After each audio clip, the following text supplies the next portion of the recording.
Saan ka na naman galing?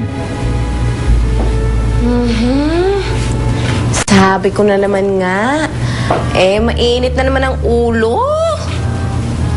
Good morning, Sir Kenneth. Oh, huwag ka nang mainit ang ulo, oh. Ito, oh. Galing lang akong parlor. Natid ako doon ni Chito. Ito, pasalubong ko sa'yo, pampalamig ng ulo mo. Ano naman to? Kasi naman, alam ko naman na tuwing nakikita kayo ni Nikki, talagang umiinit yung ulo mo, kaya pinagawa kita ng t-shirt. Oh, bagay yan sa'yo. Tingnan mo, 100% cotton yan. Magandang quality. Talaga? Ay, naku, buti na lang talaga. Pinautang ako ni Chito kanina kasi wala talaga akong dalang cash. Nakita ko yan. Pwede pala magpagawa. Maganda naman pala. Si Chito bumili nito?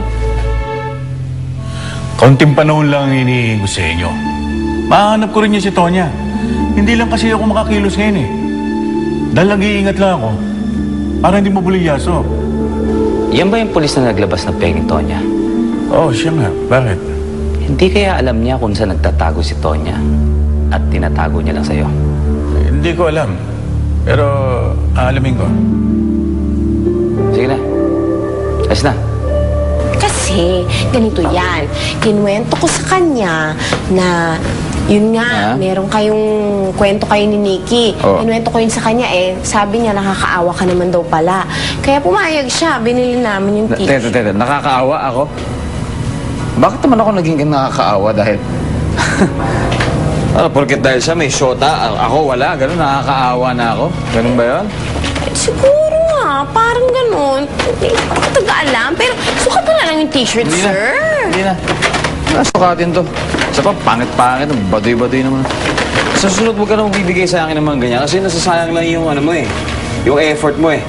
Huwag na, ayoko to. Soli mo na. Sabihin mo dyan sa shota mo, masaya ako sa buhay ko. O ikaw, saan ka pupunta? Pwede, pupuntahan ko si Kenneth. Hindi mo pupuntahan si Kenneth. Kaloy, dali mo sa Ilocos yan. Kuya! You can't do this to me! Bitawan mo nga ako! Sige na, alis na! Dali mo sa Ilocos yan! Pwede! Bitawan mo nga ako sa akin! Kuya, ano ba? Bitawan mo nga ako! Kulit mo nga! 5, 6, 7, 8, and 1, 2, 3. Oh, sabay-sabay. Oh, kabila. Hindi ka na naman nakakasabay. 2. Oh, okay. 6. Oh, kabila ulit. Ayan nga. Ay. Oh, yan. 5, 6, 7, 8. Okay. 2, 3, 4. Salbesa, Ay, Sir Kenneth. nasan si Tonet? Bakit hindi niyo kasama mag-rehearse? Ay, nag-lunch kasama si Tito. Tito niya?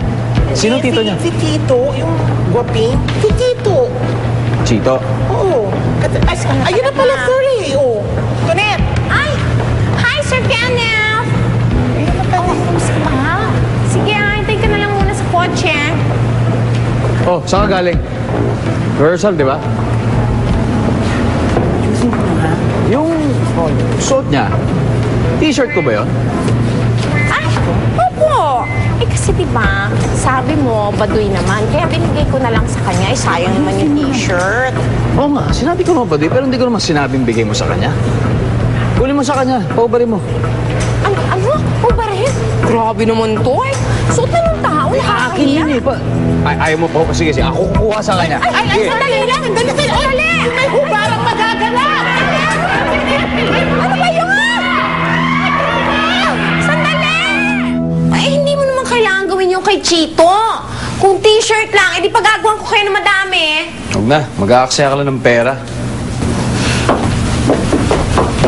Oo, tiga. Saan ka na naman pupunta? Alis ako. May picnic kami ni Chito. Aalis ka na naman. Wala ka na ibang ginawa kundi umalis, no? Hindi, dito ka lang. Teka lang, nagagawa ko naman ng maayos yung trabaho ko dito, Sir Kenneth. Kahit na.